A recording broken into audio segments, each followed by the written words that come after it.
office, yet I convinced myself this was still the greatest thing going, the American dream. One day, in a morning coffee and donuts meeting, a vice president suggested the possibility of moving myself and my responsibilities out of the corporate offices, and instead to a satellite facility some 1,000 miles away. Seeing this as an opportunity for advancement, I jumped.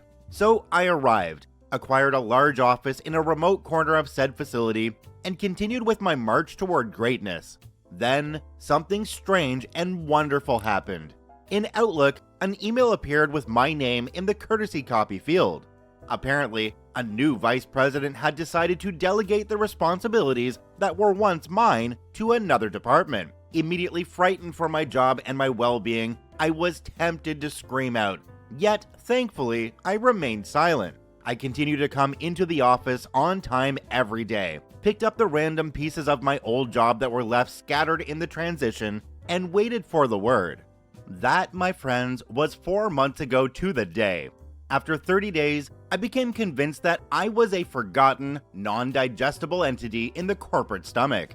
No man ever comes over to ask me for anything, although I am but a manager, and directors roam the hallways like rabid hyenas. I am much too senior to all of them for them to attempt an attack. Every once in a while, the phone will ring, and an old acquaintance will ask for help solving a problem. I gladly comply. Sometimes I let the phone ring, but the voicemail light never comes on. They move on to the next target under the false assumption that I am much too busy to be bothered. I start coming in later, wearing blue jeans on Mondays, testing my limits.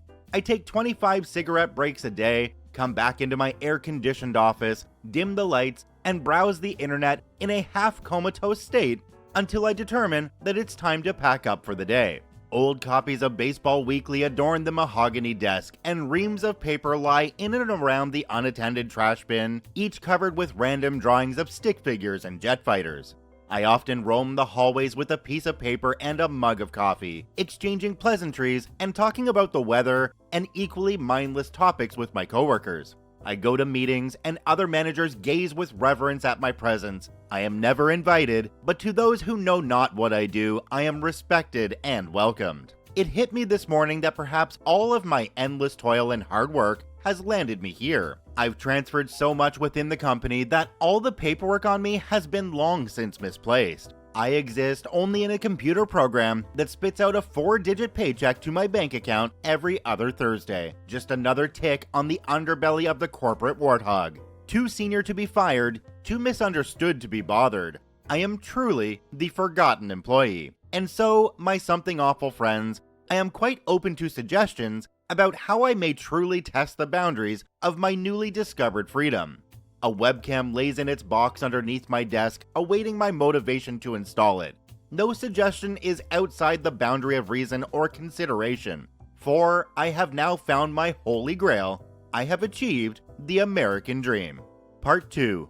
All that I have worked for over the past 5 months of not working nearly came to a horrible death this past Friday. I arrived at the office at 10:30, still dressed in the wrinkled khaki pants from my very lengthy Thursday night at the bar. I sneaked in the side door and made a beeline for my office. On the way, I was stopped by an electrician who informed me that they were working on the air conditioning in the office building, and that some sections of the sprawling complex would be without electricity during different parts of the day. He reassured me that if I was indeed in an occupied area of the building, that I would be informed in plenty of time.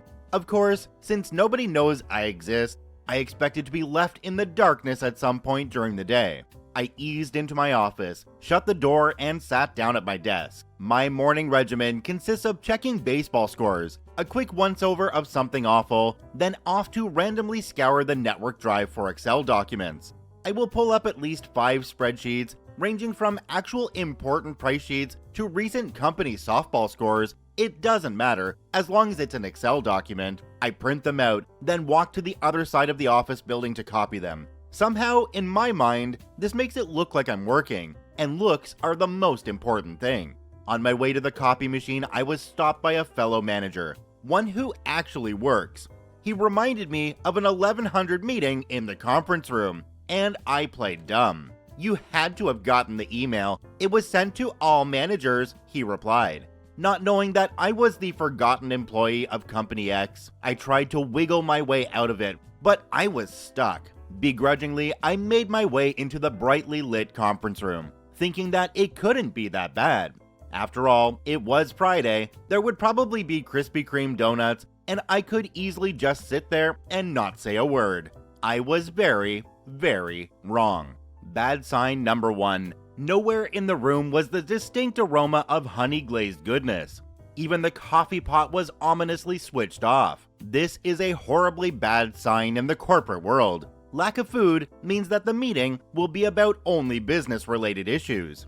Bad sign number 2. The normal large conference table is nowhere to be found. In its place is a U-shaped formation of folding tables. U-shaped formation equals audience participation equals horribly, horribly bad. Bad sign number 3.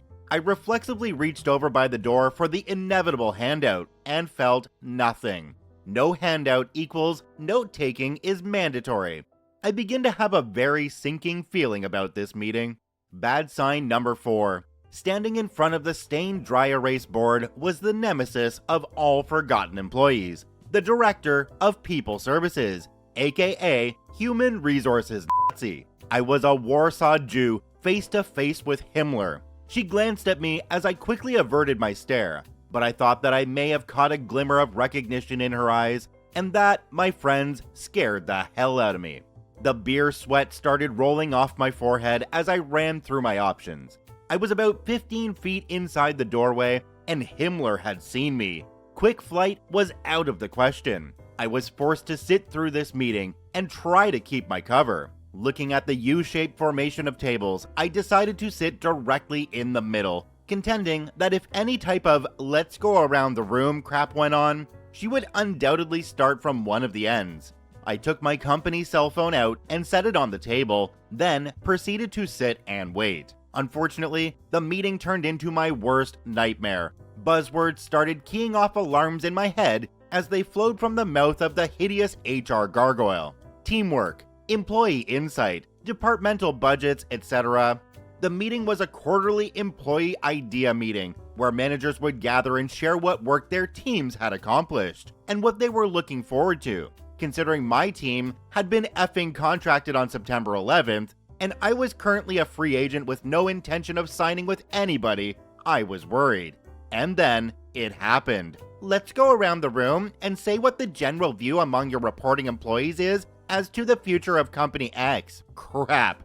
I knew I was effed, and I needed to get out. My heart skipped a beat as the first butt kisser on the end started babbling away about how great his employees are, and started calling them off by name. I needed a fire alarm, a stroke, or a meteor strike, and I needed it soon, before I was forced to open my mouth and out myself as a non-working leech to the rest of the world. My eyes searched the room for something to help me out. The fire alarm was too far away, as was the window. The light switch was directly behind me, but that was only as a last resort. I had almost given up hope when my eyes situated on the table in front of me. My cell phone. I needed a phone call, and I needed it as soon as possible. Telekinesis failed me for a good 2 minutes as it came closer and closer to being my turn. Then I realized something amazing. I was wearing my bar pants. The beauty of my bar pants is that they have amazingly deep pockets, and nestled down past the crumpled up $1 bills, the napkins, the receipts, and the Bud Light bottle caps was my saving grace, my wife's cell phone. And listed under the A in her pre-programmed numbers was my work cell phone. A rush of excitement filled me, and my hand started slowly inching towards my pocket. Because of the angle of my leg, I couldn't reach into my pants without drawing unwanted attention, so I had to make a go at it from the outside. It was only 2 clicks, one on the down button in the middle to highlight my number, the other on the send button, but timing was crucial as it came closer to my time to speak. I felt down the outline of the phone, my finger skimming the display screen, and pushed down once on the scroll button, then mashed to its left to send the call. I believed victory was mine, but unfortunately, the phone on the desk remained silent. 10 seconds passed, 20 seconds, and yet nothing happened. I had obviously highlighted the wrong